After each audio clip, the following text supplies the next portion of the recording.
listening to music, it gave me license to be all of myself. You know what I'm saying? Without boundaries and barriers. Welcome to Unmuted, a powerful conversation where no topics are off limits and no voices are muted.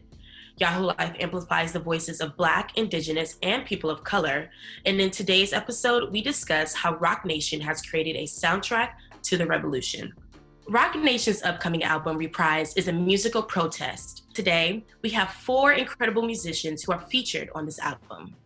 Joining us, we have Rapsody, Chronixx, King Mel, and D-Smoke. Hi, everybody. How are y'all feeling? Are y'all excited to talk about this amazing album? I got a chance to listen to it, and it is fire. All family here, so yeah. So much love on this call. So much love. With everything going on, honestly, joy, love, peace, happiness, all those things are acts of rebellion. And to kick it off, this question is open to everyone. Music is a universal language and has been the soundtrack to revolutions for centuries. Why was it personally important for each of you to bring your voice to this album? I'll kick it off and then pass the baton. For me, it's a couple reasons for me. One, these issues affect me. They affect my community. They affect my loved ones, people I don't know. They affect the future, the children that come up after us. So, for one, it's just near and dear to my heart. And as somebody that's been given the opportunity and the blessing to have the platform and the microphone to speak on these issues, it's you do what's organic and feels good to you and what we need to do. And 2, we got to pick up the baton where, the ones before us left off. So many have done their part as artists, whether it be James Brown or Aretha Franklin, or you take it back to the 90s. So, this is our time to, make sure that we use our voices in the right way. It's always the right climate for this type of music, and we would be in a much worse situation globally if there wasn't like artists and creatives who were, up until this point, using their music as a platform to, raise awareness, of how to shift the socio-economical and political climates of the globe, not just in America. Most of the major countries are using the same construct or similar construct. So, it's always a good time to use, these very powerful pieces of creativity. I'm gonna just go ahead and say, I'm honored that my music connects with people, and music like this, 1, is necessary, but 2, it serves 2 purposes. We're not only speaking to the changes that need to happen in society, we're also kind of restructuring people as they listen to the music. As we're working to change oppressive structures, we're also breaking down, we're preventing those things from taking root inside the people. It's interesting how we talk about these narratives like disadvantaged people, minorities, and it's and I get the use of those. However, I don't look in the mirror and say I'm a minority. No, how I view myself is not based on an outside narrative. So as we do music that really challenges that, it gives people the right to say, no, no, I don't accept that view of myself. No, despite what limitations you try to put on me, I'm divinely creative enough to move through it in a way that only shows you how great I actually am. So, and it's just beautiful, one, that so many artists are getting together on one project and have the support of a label. I think that speaks to hip hop getting back to its roots, because it is and has always been a voice for people who have not necessarily been felt heard, in the public eye. So I'm just blessed to be a part of it, Praise like Jesus, play like Moses, give them flowers while they still give black roses. Everything black tribe, black ride, everything black pride, black lives, everything. I just feel like music, my whole life, music has been so powerful in every culture, and music shapes every culture. And this type of music, with everything that's going on today, this type of music is gonna make every ear listen to it. And the first stage of changing something is identifying the problem, and then you can identify changes. And in this music, we are giving solutions to change, and people are listening to it. So the more people listen to it, the more people will come together. So music is just so powerful, in every single culture to start change, really. I love that you all pretty much talked about how important music is culturally, how it shifts cultures, how it changes lives, how it can provide a framework or blueprint for change. I think that's especially important right now, just given everything that's going on. People need something to listen to guide them, to just be like a calming factor in their lives. Just very tumultuous right now in America, in the world, globally, like Chronixx mentioned. Can we also talk about the change that has stemmed from music and how it has changed your lives personally and what change you've seen come from it? Music is one of the greatest teachers, you know. It transcends religion, class, age, language. You know, so somebody may not relate to you in a textbook about slavery or whatever, but they turn on that NWA or they turn on that Public Enemy or they listen to D Smoke. You feel me now? 420, think about it. That's 2,000 pennies. The value black life, the cost of going to Wendy's for a 4-quarter burger ended in murder. Fight for Brianna and the pain of her mama. Gotta fight the power. Fight the power. Fight the power. It's just another creative way to touch people and touch people's souls and bring people together as one. You know, music is one voice. At the end of the day, like I say, we don't have to speak the same language for somebody to feel you, whether it be happiness, pain, whether it be anger. You know, so I think that's one way of just touching people's soul. Because when we talk about hip hop, we talk about Black music, that starts and comes from the soul first, and that's the best way that you connect with people, through soul. So that's one way, you know, that I look at it. Just think about back in the day, music was soul power. It brought people together. So people came together to listen to music, to dance, to commune, to talk, and all that. So music is just inside its own. It touches, like she said, it touches people's soul. So when you got music that's powerful and it touches people's soul, it has no choice but to shape the community. So music has always been something that touches souls for sure. You know, I feel like us as artists, we have to, as D Smoke says, it's really important for you to have a concept of who you are, a concept that is more original than they're saying, yo, he's a Black artist. Because whatever we have, it's easy for us to share, whatever we have from within, because that's what art does. It's like that bridge from within the artist to the outside world. So the more we empower ourselves, and the more we strengthen that bridge, which is our music and our musical talents, our ability to spit, flow, play our instruments. That's the bridge. Develop a concept of who you are, because that will always help you to be bigger than an entertainer and bigger than a performer and into like a true artist. This is one of the projects that is consciously geared towards creating that balance and fixing certain issues. So big up to the nation, for real. See? Once institutions start having a sense of social responsibility and perhaps people have always fought the idea of social responsibility in rap with this idea of, censorship, we're not gonna censor it.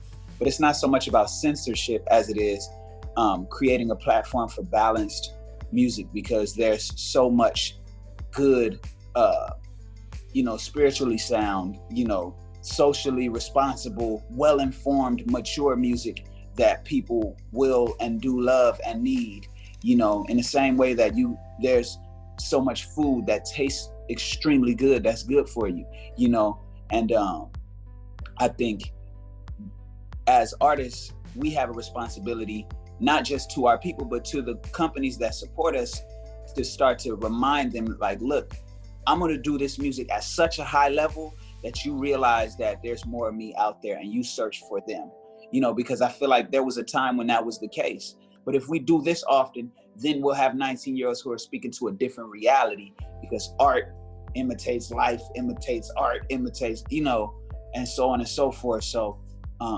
that's what's exciting about projects like these, and just to be on this call and to just be like, encouraged by hearing y'all speak, to see that our heart is coming from the same place and the same care and commitment to excellence in the art.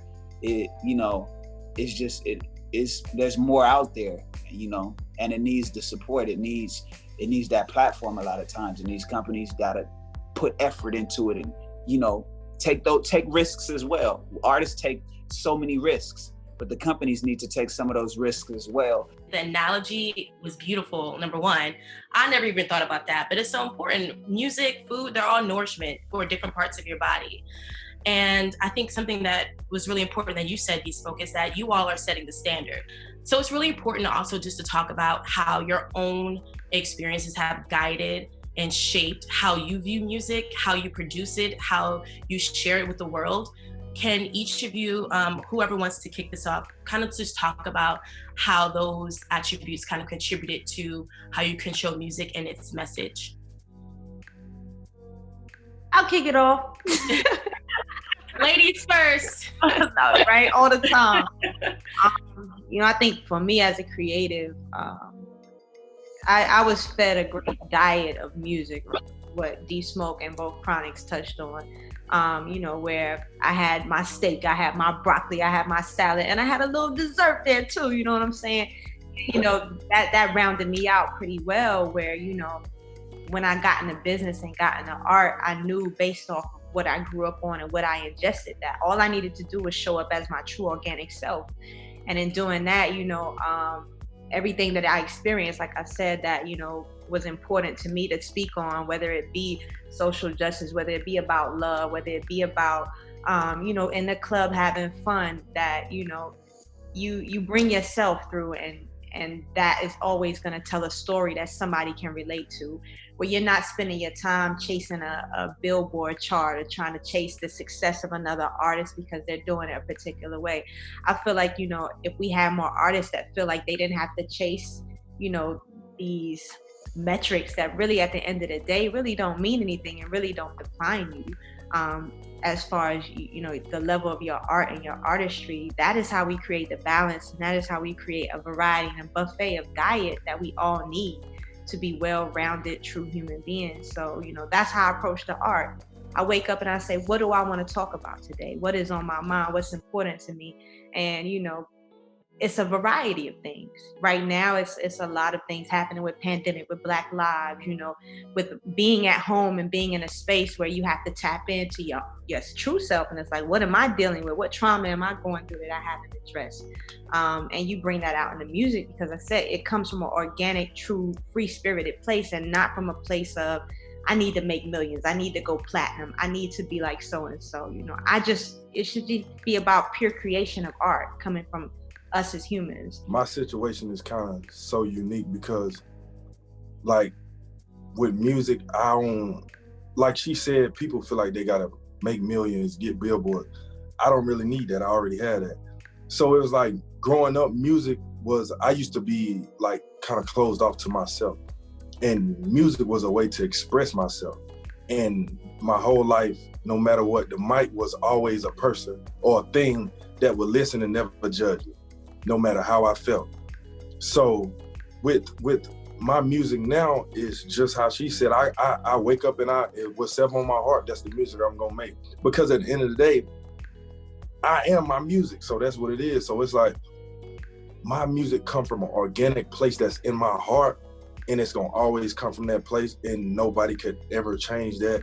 And that's why a lot of my music now is about what's going on today, because people of our stature got a platform, and that platform should be used. A lot of people don't want us to use that platform in this way. But when you're in an organic space in your life and you have no care, you're gonna use your platform however you wanna use it, without no care about how nobody feel about it. So my music just always came from an organic place and was a way to express myself. The reason why I'm happy is because, like, these artists, like we weren't born in the time when art was the thing. Like, you know, we are born in a time where money is a thing, and whatever you have to make sure you're making money from it, you know? So if your talent is to heal people, you have to make sure you can make money from healing people, you know what I mean? So, and if your talent is to lead people, you have to make sure that you can. So people start to choose what they're doing based on how much money they can make. We are shifting. I personally, I've already dedicated my whole life to shifting that, because we're humans. Like, no one is gonna shift what's happening on the earth. Very honored to be one of the artists who working towards that. You know what I mean? Like all my artists here, you know, I love on a big time. Proof is in the pudding, y'all are way bigger artists than me. But as far as music, when you say rich at 33, I feel like you become rich way before that. As long as you're rich in spirit and love and all that, your music is gonna speak for itself. So once you're rich in spirit, love, and within being comfortable within yourself, the music gonna be what it's supposed to be. You know, years before all of this that's going on with me personally, you know, I stood up in front of a group of people and I told them like, hey, I've had more money than I have now, but my mindset has never been as, you know, aligned. It's never been more right. You know, I've never been more, you know, in the right place than I am at that moment, than I was at that moment. So, no, I completely agree. I just had to really like, you know, because on some people's standards, they'll be like, oh yeah, Smoke, what you got? It's like, well, shoot, you might catch me riding around in this Honda Accord, you know what I'm saying, in LA, you know, so people just be surprised because I still value going on walks. And the beauty of that is there are artists based on what they put out into the world that they're no longer comfortable doing that because they feel that they've attracted a type of energy that makes them not safe. Whereas like the energy that I get, and this is in hood ass places, you know, with gangsters, you know, in public crowded places, people, you have G's that come up to me and be like, man, I'm from over here. People in your city are my enemies, bro, but I connect with you, you know, and they're like, you know, I see what you're doing and it's love, bro, keep doing, you know, you made us proud. And they include me in whatever us meant to them. That's like, you made us proud. So, you know, that's the true wealth. And I'm just blessed to have a lot of that, you know. So I just had to, for sure. You know, some people be like, yeah, Smoke, just loan me like 500,000, Smoke. And I be like, yeah, no. Soon. Soon. Soon. I'm gonna be giving out $500,000 loans. Oh, no. But no, what's funny is I always like to mention when people start talking about the power of music. When I was a kid, there were things like, I feel like kids are born already aligned with true sound spiritual principles, like the nature of a kid. Like adults can learn a lot from just observing kids and what they naturally do, right? And somehow as they begin to learn the norms and trends of the world, sometimes in schooling, unfortunately, and you know, the households and family traditions that kind of disalign them, and then music can kind of realign them to that genuine spirit that they had. For me, like I knew I grew up like in a neighborhood where I felt like I was tough because I had opposition and I knew how to fight, and you know, I had this energy inside of me, but I also knew I was like an extremely intelligent kid, you know. And it was at 10 years old, my oldest brother Ron, he's 11 years older than me, he was 21, I was 10, he popped in a cassette tape of ATLians, right? And lyric for lyric, he just broke down Outkast project to me. And he was even the stuff that my parents wouldn't have wanted me to hear because it was uncensored. You know, they was like fascinated by the way your nipples peek at me through your blouse. Freaky me, freaky you, can't help but be aroused. Excuse me, Lord, lustful thinker, but that was the way we was brought up. Sneaking to watch Playboy at night, we all must be caught up in worldly ways. The chemistry between boys and girls. It's this intellectual approach to talking to a kid about what you're about to really go through, you know. And so that listening to that music gave me license to be as hood as I want to be, as intellectual as I want to be, as honest as I want to be, because I'm wrestling with growing up in the hood, in some years in private school, then in church. So it's like, oh, don't talk about sex. But I'm like, but you know, in the art, we dealing with it. You know what I'm saying? So it's like, it's seamless. And I think when done at its best, and of course, I'm quoting one of the best to ever put pen to paper, you know, and that should always be the measuring stick. Like I take pride in introducing people to Rapsody. You know what I'm saying? Like break down the lyrics, spend time, listen to it while reading the lyrics. Read the lyrics without the music. You know what I'm saying? It still stands the test, you know? So that's what it's like when we talk about what music is, like more so than more so than my upbringing in church. My upbringing in church like raised my musical IQ ridiculously because I was too close to it. Mom did it, all that. But listening to music, it gave me license to be all of myself. You know what I'm saying? Without boundaries and barriers. And that through high school was influenced my identity. I was like, I'm hood, very much so. I embrace it. I like it. You know what I'm saying? But I'm smart, competitively smart. Like I went to college on a full academic scholarship, got 1 B in all of high school because the stuff I listened to was smart. It was smart rap. Never, always have my hoodie on. My teachers, I would walk up to my teachers with braids and a hoodie and chucks and be like, I'm gonna get an A in your class. And then they were like, okay, for sure. And then 3-4 weeks in, they would look at me different, like, oh, this kid is wild. Like he's acing tests plus the extra credit, But I'll never forget, it was that how early that outcast and, that even corrupt, like approaching lyricism from a different perspective, it just gave me license to be like, oh no, I embrace being smart. Cause I know kids is like, I'm dumb. Like, you say that about yourself? You know what I'm saying? So that's music. That's what the power is in it. And we pushing that line, That's the real rich enrichment when you learn, when you grow up and you learn that everything I've learned, I need to unlearn and learn something new in life. And sometimes that process takes you to start at 19 and you fully get it at 33 or 37, but it's all a beautiful process. But to know that you can coexist and be all those things at one time and it's okay. There's nothing wrong with being hood. Like you say, hood is fly. Like, hood is smart too. Don't think just because you hood, you gotta be a dummy. You gotta only talk a certain way. You could be all of that at the same time and still be rich mentally, spiritually, and all that, but still be your culture. Be your block, be your hood. Like, it's beautiful. As long as it all operates from a place of love and pride. You know what I'm saying? Like, these are great conversations. I agree, and I'm sad that we have to cut it short because I'm sure all of you all can impart some excellent wisdom just based off your own personal experiences, your past projects.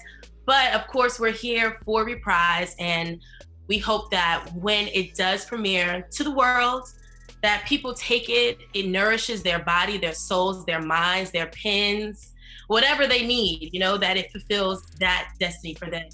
So as we leave, I want all of you to leave with a word, a phrase, a sentence, sums up what Reprise is to you. In the spirit of Reprise, like, is represent, come in, represent who you are, represent what you care about, represent what's important. And two, this project represents a community, a village, brothers and sisters, everybody around the world. Just, not only is it created out of love and support and making sure our voices are heard, but financially is given back to organizations that are going to be the seeds and the people that are on the ground. So it's a labor of love from all different areas. We're talking about artists, producers, executives, to the organizations that this money is going to flow into, that's going to change laws, change legislation, change the lives of kids, inspire people, uplift people, energize people. Like, it just touches us in so many different ways. And I'm just happy to be a part of it with these legends in the making. Staying true to yourself, staying true to your culture. I feel like this project is a prime example of staying true to your culture, staying true to what you believe in, standing on what you believe in. And like he said, it's food. You feeding it to the world the way you believe it, the way you think it should be fed to the world, and giving them an opportunity to consume it. So it's just basically staying true to yourself and your culture. Rap and King Mel and Chronixx, it's an honor to be on this conversation with y'all. Honor for us too. I'm energized by y'all. I appreciate y'all, and for me, I'm gonna just go ahead and say it's nourishment, it to be taken in large doses. Like, I know some people listen to music like, okay, I heard it and I need some new stuff. Like, study it. You know what I'm saying? Like, this scripture. The Bible says faith comes by hearing and hearing. You know what I'm saying? So when you got those bodies of work, and not that everybody subscribes to the Bible, but when you got those bodies of work, I think the principle applies. Like, deep dive into great text. This is a text. This is our text. You know what I'm saying? So that's how I feel about this, and I'm proud of it. Reprise is a good word, you know. I feel like just like how you bring back the chorus in a song just to keep the song together, I feel like this project, it kind of is one of those projects that you have to keep bringing them back, like even though the purpose might be different every time it comes back, you know, you have to keep bringing back these type of things where artists come together on music to use music for its superpower, you know, and not just for its lower powers, to entertain and to make you feel good in your body. This one of the projects that really put it all together. You know, artists I'm from Jamaica, I'm from Spanish Town. Rap is from Carolina, right? All right, North Carolina, and you know we have B Smoke from over the west side, and then we have Mel. Where are you from? North Texas. Carolina. North Carolina. Cool, yeah. Man. I saw you repping Texas on your shirt. I'm like, North Carolina. But you know, we're from, because when I go to LA, it's not the same. It's not the same as North Carolina, man. So it's pulling different experiences and different minds of people who have been enriched with different types of music, different types of concepts, and putting them all on one project. I feel like it's very beautiful, man. And this is the time for it, and it's always a time for stuff like, as I say, it's a chorus, so we have to keep bringing it back. You know what I mean? We have to keep bringing back these projects where the artists are saying, yo, for the duration of this album, we are the presidents.